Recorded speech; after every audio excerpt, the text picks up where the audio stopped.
Balcony cooking channel. Tirunelveli rasam செய்ய போகிறோம்.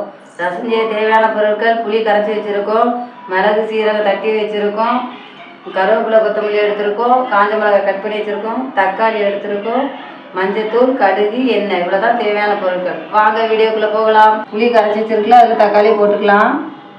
தக்காளி நல்லா பிசைஞ்சு எடுத்துக்கலாம். இது நல்லா கசக்கி நல்லா பிசைஞ்சு எடுத்துக்கணும்.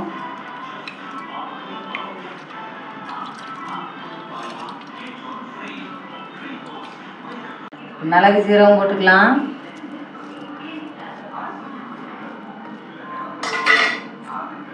கொத்தமல்லி கருவேப்பிலை போட்டுக்கலாம்.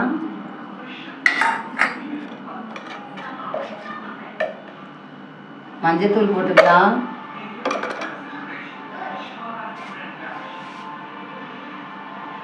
உப்பு போட்டுக்கலாம். இதை நல்லா கரைச்சி விட்டுக்கலாம்.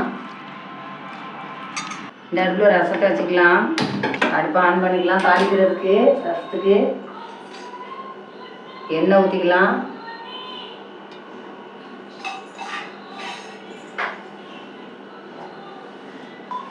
எண்ணெய் கொஞ்சம் சூடு வச்சுட்டு கடுகு போட்டுக்கலாம்.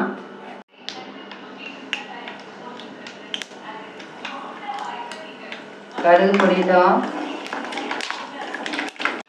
காஞ்ச மிளகாய் போட்டுக்கலாம்.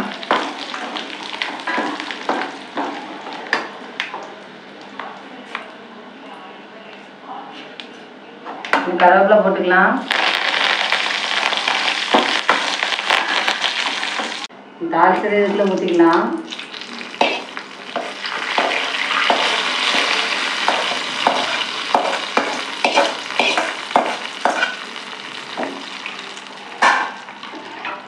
ரசம் நல்லா சூடேறட்டும். அதுக்கப்புறம் பார்க்கலாம். சேனலுக்கு சப்ஸ்கிரைப் பண்ணுங்கள், லைக் பண்ணுங்கள், ஷேர் பண்ணுங்கள். சப்ஸ்கிரைப் பண்ண மறந்துடாதீங்க. நன்றி.